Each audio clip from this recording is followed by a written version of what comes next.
birinci maksat Kıtayları çıkardılar. Mına detigi tatandı eli olgan, goyundu eli olgan, koz zavodga bardılar. Men ошакта иштегем. Быйыл 17 январда Бишкекте өткөн митингге катышкан Гүлжамила Сапаралиева 2 айга тергөө абагына камалды.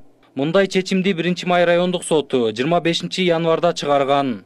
56 жаштагы Сапаралиева митингде улут аралык жаңжалды козуткан сөз сүйлөгөн деп шектелип жатат. Бирок анын жакындары соттун мындай чечимине нааразы болушууда. Айтымдарына караганда, ал митингге кокусунан барып катышып калган. Бирок ал жерден эч кандай улут аралык кастыкты козутууга чакырык таштаган эмес. Мындай чакта жалгыз бой, орукчан пенсиядагы аялды камап коюусу акыйкаттуулукка жатпай калды дешет. 5 жылдан 7 жылга чейин прокурор ошондой срок сурап атат.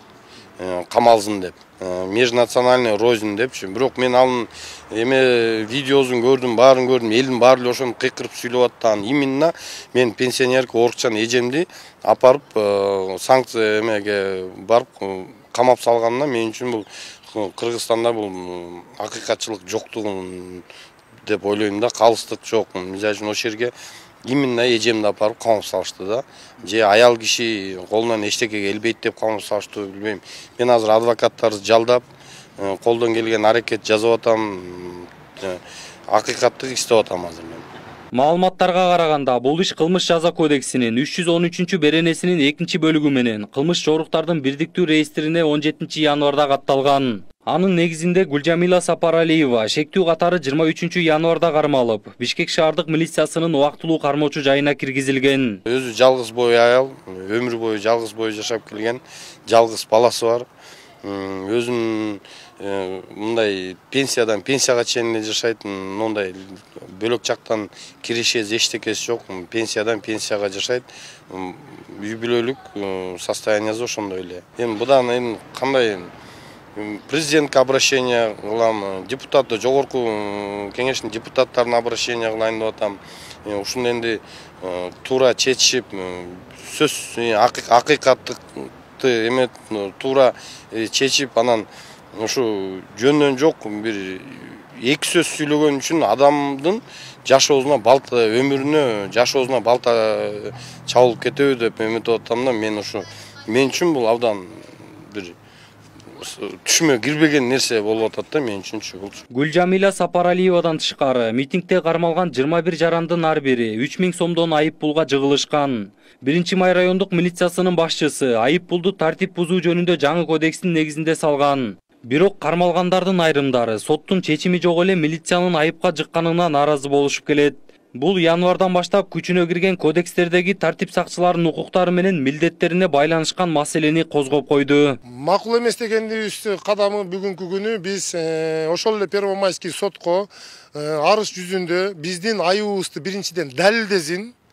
Далилденген кезде гана биз мойнубузга алабыз 3000 деген айыпты. А далилденбеген айыптарга биз, мисалы мен жөндөн жок эле турган жеринде митингге катышканга акын болсо, мен өз ой пикиримди айтканга акын болсо, укугум бар болсо, анда мен кандай мыйзамдарды буздум? Ошону сот бүгүнкү күнү бизге далилдеп берсин. А РОВДнын сотрудниктери эмес. Алар кармап келгендер далилдеген жок даже. РОВДнын ичинде көрбөгөндөр келип бизге далилдеп туруп 3000 сом айып пулду жазып атат. Ошол биздин кадамыбыз 1-май сотуна кайрылабыз. Бунун бардыгын бизге далилдесин биринчиден. Далилденген нерсеге биз айып пулду төлөгөнгө макулбуз. А далилденбеген нерсеге анда кечирип койгула.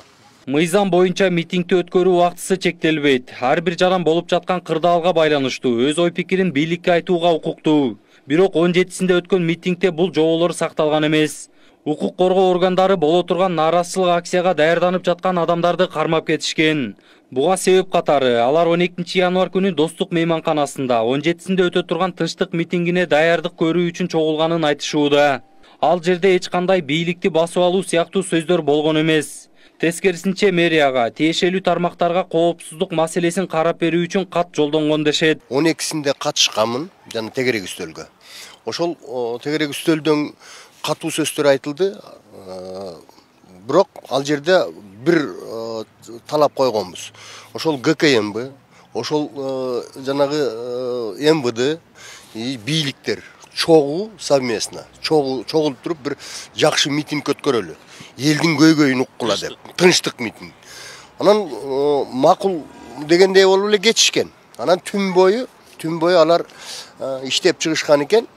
17 günü men erте менен неберемди садикке алып барып чыксам 3 сотрудник келди. Дагы удостоверениесин көрсөтүп, сизди тергөөгө алып барабыз. Эмне үчүн алып барасыңар мени? Кайсы күнөөм үчүн алып барасыңар? Эми ошол жактан билесиз. Мени 17 январдын эртеңки саат 9-та кармап кетти. Үйүмөн чыгып ишиме кетип аткан жеримен кармашты. Эми себебин өзлөрү айтты. Ошо бүгүн митинг өтүп атат. Эми ошо жанагы 10-чу отделдин бир офицери ошо митингке катышпасын деп бардың кармап атат деп түшүндүрүп айтып берди. Бул туурасында билүү үчүн Бишкек шаардык милиция бөлүмүнө кайрылганыбызда жетекчилик тараптын уруксаты менен жооп беребиз деген боюнча телефон чалууларга жооп беришкен жок. Азыр эми мен руководствомон эметейин, согласую, хорошо? Эмеске чаламан. Конечно, Омитте чаламан да. Буга чейин интернет тармактарында митингди уюштуруунун аркасында ким турары боюнча ар кандай пикирлер айтылып келген. Мындан улам биздин редакцияга кайрылган жарандар нааразычылык акциясынын артында эч ким турбастыгын айтып, 40 уруу кыргыз 7 дубан ынтымагы сыяктуу кыймылдар менен бийликке болгон элдин талабы дешет. Эскерте кетсек, Бишкектин Ала Тоо аянтында 17 январ күнү активисттер Кыргызстанда мыйзамсыз жүргөн кытайлык жарандарды өлкөдөн кетирүү талабы менен митинг өткөрүшкөн болчу.